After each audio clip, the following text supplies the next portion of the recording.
Good morning. My name is Dr.A.Balu, Associate Professor, Department of Commerce and Economics, Faculty of Arts and Science.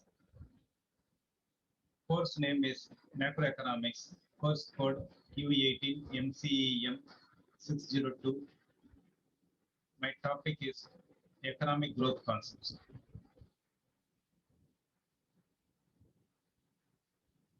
Macroeconomic goals, framework and policies. First, macroeconomic goals. There are three goals: economic growth, low unemployment, low inflation. In any economy, these three goals should be achieved.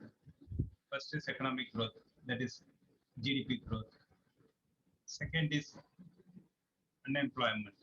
There should not be unemployment in an economy, but we allow 3 to 3.5% in any economy. Low inflation, again 3 to 3.5% range. Inflation is acceptable. Macroeconomic framework: aggregate demand, aggregate supply, Keynesian model, neoclassical model. Policy tools. Two policy tools: monetary policy and fiscal policy. Macroeconomics is the combination of these two policies. Monetary, that is related with money, banking. Second, fiscal policy, government policies, taxation policies. Before going into growth definitions or growth calculations, we must know nominal and real values. Nominal value: an economic statistic measured using actual market prices. Nominal values are not adjusted for inflation, contrast with real value. What we buy, at what price we buy in a market is nominal value. For example, we buy rice for 50 rupees per kg. That is nominal value. Real value: an economic statistic measured after it has been adjusted for inflation.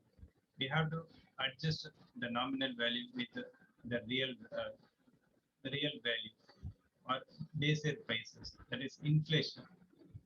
If the inflation increases by 10%, we have to adjust it with the inflation value. This is called real value. Comparing nominal and real GDP. Simple growth rate formula. We take GDP, we take GDP growth. This GDP growth is nothing but year-on-year growth rate. The growth rate or percentage change of any variable x over time is the value of x in the final period, the value of x in the initial period. Initial period, there must be base year. Say 2021. We have to take some base year, 2020. Year-on-year growth. Compared with 2020, 2021, we have achieved this percent of growth. We have to nominal formula. The nominal value of some economic variable, GDP, is the price level times the real value of that economic variable. So again, here we have to adjust with inflation, that is price level. Comparing nominal and real GDP. We have National Account Statistics provides nominal as well as real GDP data. Here we can see prices of apple, quantities of apple, values of apple, price of apples, dollar, or we can take it as rupees 0.50, 2000 something. Here values of apples 1000. Again here 55, 2182, 1200. Nominal output is the value of what is produced, while real output is the quantity of what is produced, in previous case pounds of apples. Nominal output is the value of what is produced. Real output is the quantity of what is produced. If we produce more apples, we can say our real output has increased. Yes. Now suppose our apple economy from above now produces two goods, apples and xylophones. Converting nominal to real GDP. Nominal to real GDP. Again, we have to apply deflators, GDP deflators here. In order to see how much production has actually increased, we need to extract the effects of higher prices of nominal GDP, so that what we are left with is real GDP, the increase in the quantity of goods and services produced. This can be easily done using a concept known as GDP deflator. National Account Statistics provides all this data: nominal, real, GDP deflator. It also provides real GDP. We need not to calculate. It provides nominal as well as real GDP. So we need not to calculate. We need not to use this GDP deflator. We can use real GDP. To convert nominal to real, we should use GDP deflator. So both the data are available in National Account Statistics. The GDP deflator is a price index measuring the average price of all goods and services included in the economy. This is like wholesale price index or consumer price index. The price level in 2010 was almost 6 times higher than in 1960. The deflator for 2010 was 110 versus a level of 19 in 1960. See, in 1960 the price was. We can take it for simplification. We can take it as for one good, 19 rupees. In 2010 it was 110. So here we say 6 times higher than in 1960. We should know whether it has been increased 6 times or more than that or lesser than that. For that we have to calculate real GDP. We should have some base here. Clearly, much of the apparent growth in nominal GDP was due to inflation, not an actual change in the quantity of goods and services produced. In other words, not in real GDP. Here, 19 to 110, the price has been increased from rupees 19 to 110. This was due to inflationary pressure, not because of quantity changes. At the time, 1 unit was 90. In 1960, in 2010, the same product, the same unit is rupees 110. So 6 times, almost 6 times, the price increased. This increase is due to inflation. Recall that nominal GDP can rise for two reasons: an increase in output and an increase in prices. What is needed is to extract the increase in prices from nominal GDP so as to measure only changes in output. Converting nominal to real GDP. Same. A price index like the GDP deflator is a 2-digit decimal number like 1.00 or 0.85. It has 2-digit decimal number 1.00 or 0.85 or 0.25. Sorry, 1.25. Because some people have trouble working with the decimals. When the price index is published, it is traditionally been multiplied by 100. It should be multiplied by 100 to get integer numbers like 185 or 125.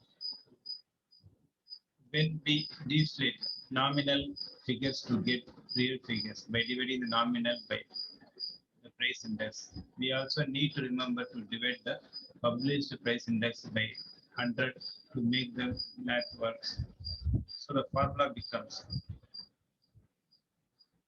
So we have seen the difference between nominal and real GDP, GDP deflator, how to convert, how to use.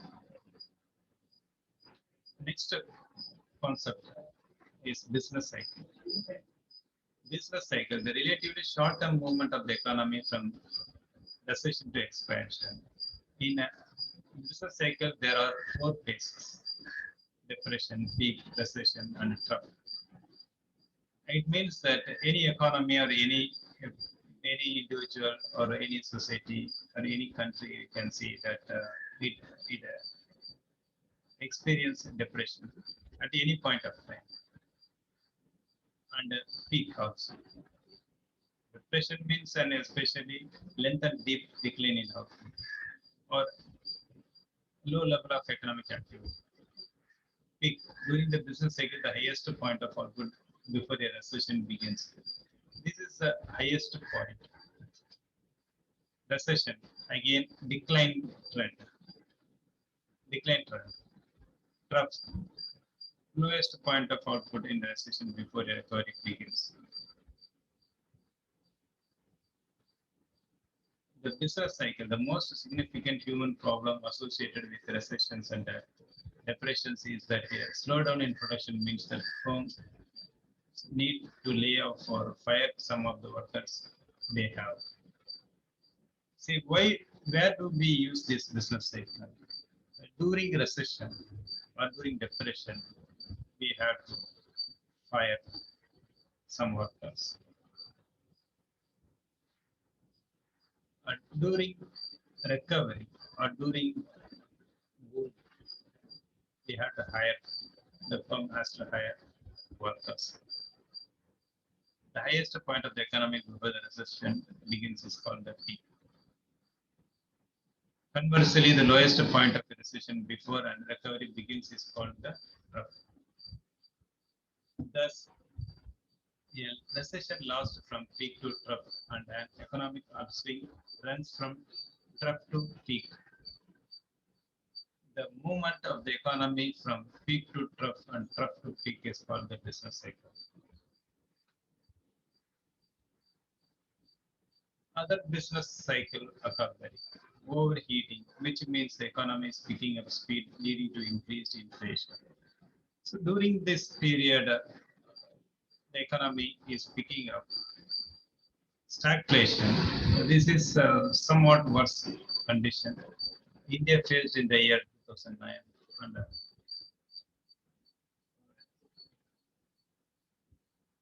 it means high inflation and high unemployment. High inflation and high unemployment.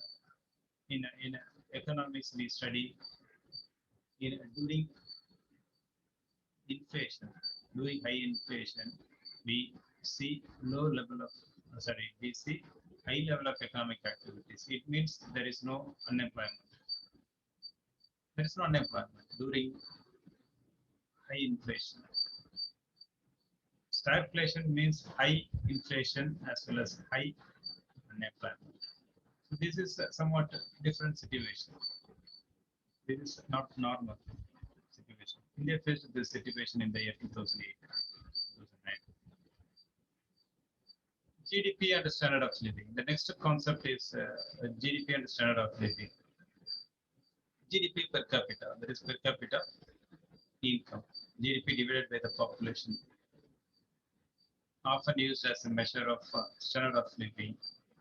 GDP is increasing or is higher compared with the previous years. So we can say that we are all living somewhat better life.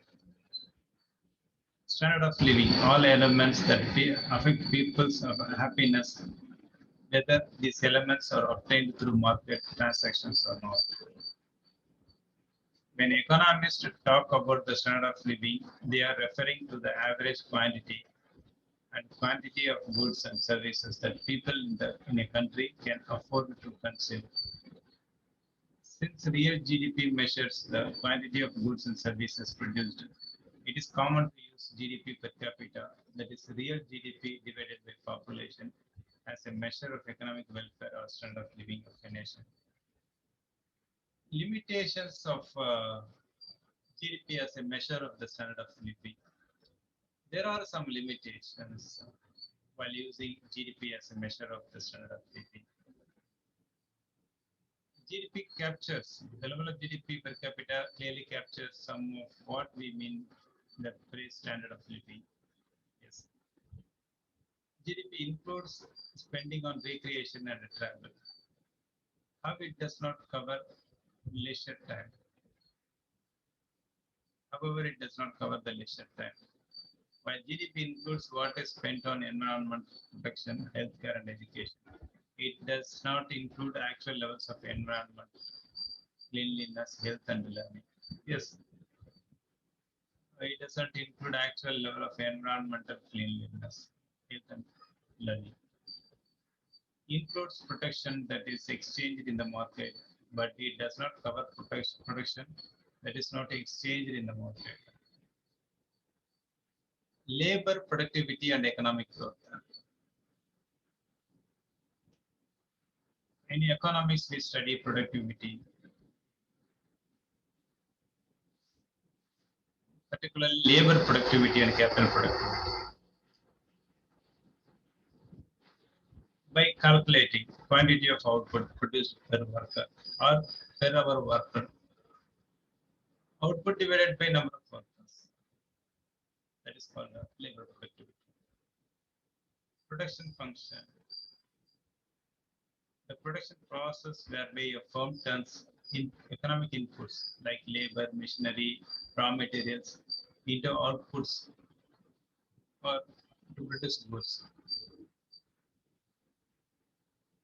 Human capital. Human capital is nowadays economists use in the production process. Accumulated skills and education of focus. Technological change, a combination of invention, advances in knowledge and innovation. Labor productivity and economic growth continuation. We have seen the meaning of labor productivity or how we calculate labor productivity. The next thing is how physical capital can affect productivity in two ways. An increase in the quantity of physical capital. For example, more computers of the same quality and an increase in the quality of physical capital. Again, quality of physical capital. Same number of computers, but the computers are faster and so on.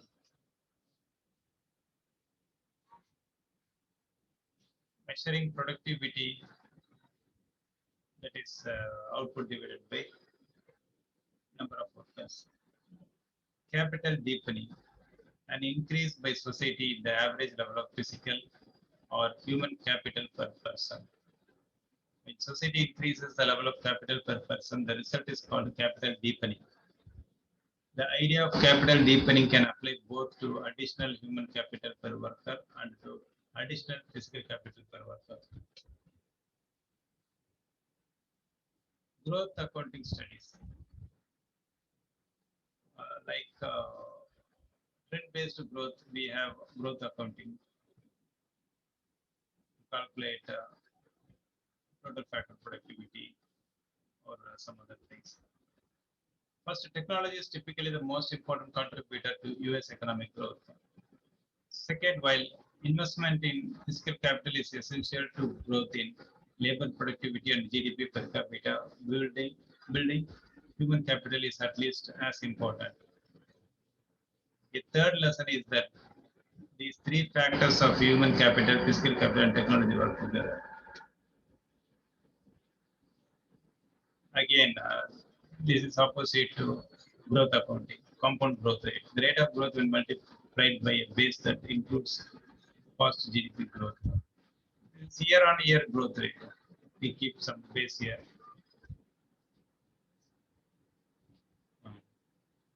Relatively recent economic growth, industrial revolution, modern economic growth.